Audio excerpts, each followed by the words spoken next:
Assalamualaikum warahmatullahi wabarakatuh. Nama saya Basri Alimi. Saya adalah seorang perancang harta Islam. So selamat tahun baru.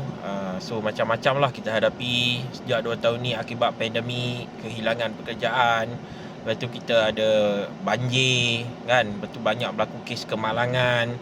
So banyak melibatkan kehilangan nyawa. Dan nilai harta pusaka tahun demi tahun yang terbeku tetap 70 bilion, di mana 64 bilion adalah milik orang Islam. Makna pusaka terbeku ni faraid tak berjalan lah.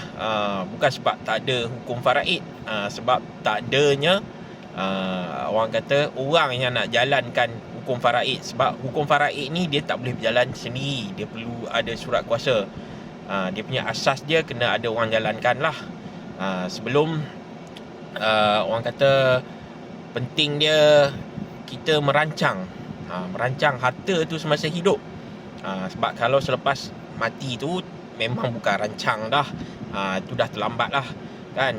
Semua kita kata kalau kita rancang awal-awal, insya-Allah tak ada masalah seperti 64 bilion ni. Dan Allah dah bagi penyelesaian dalam Al-Quran, iaitu wasiat. Saya nak cerita sikit tentang ada juga klien, dia baru meninggal tahun ni. Isteri dia kontak sebab isteri dia kata suami dia dah pindah dah nama rumah, tanah semua atas nama dia kan. Tapi bila dia nak pergi urus dekat pejabat usaha kecil tak boleh nak urus. So apa masalah dia? Masalah dia, suami dia dah tak ada hartanah. Pejabat usaha kecil dia sekali dengan pejabat tanah. Dia dalam satu department yang sama. So kalau you tak ada tanah, you tak boleh pergi pusaka kecil. Pusaka kecil syarat dia kena ada tanah. Kalau tak ada tanah, you kena tengok pula nilaian. Kemudian nilaian harta dia ada banyak simpanan tabung haji ASB yang lebih 1 juta.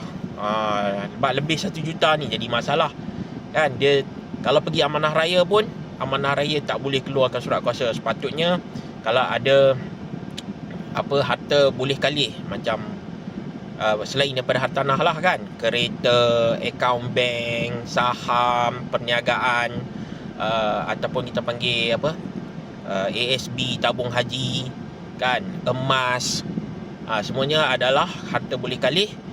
Dan amanah raya boleh keluarkan surat kuasa bagi 600,000 ke bawah. Tapi sebab dia ada sejuta lebih, dia terpaksa pergi ke Mahkamah Tinggi Sivil. So dia tak ada pilihan.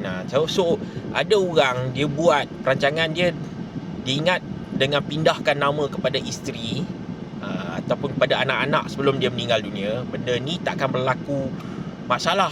Tapi berlaku masalah jugalah.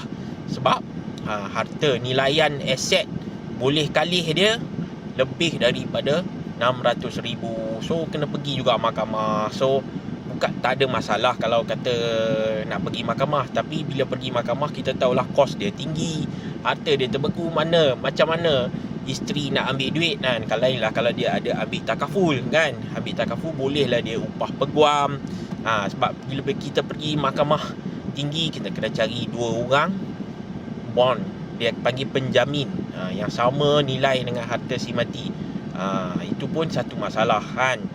Jadi penyelesaian terbaik untuk masalah harta pusaka, pertama kita tulis wasiat. Bila kita tulis wasiat, kita tahu wasiat dia memang pergi mahkamah tinggi juga, tapi dia ada probate. So kita boleh sediakan, kalau kita ada 1 juta dalam bank pun, kita boleh pesan dekat macam kita tulis wasiat dengan As-Salihin Trustee, kita boleh pesan dekat As-Salihin Trustee guna duit dalam akaun tersebut untuk mencairkan proses-proses bayar mahkamah, bayar peguam.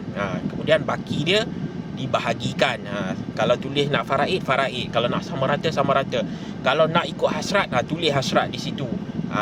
Kalau kata tak nak macam tu, buat hibah kan. Tapi wasiat tu tulang belakang lah. So takaful dia lain. Takaful dia instrumen lain. Dia tak kena-mengena sangat dengan harta pusaka. Dia cuma membantu urusan. Tapi wasiat ni kita tak perlu dah nak pergi amanah raya ke, nak pergi pusaka kecil ke, terus pergi mahkamah tinggi mohon probate. So dengan cara ini, insya-Allah kita boleh selesaikan masalah harta pusaka yang lama orang kata tertangguh kan, sehingga 70 bilion tak ada berlakunya faraid, walaupun waris-waris tak setuju.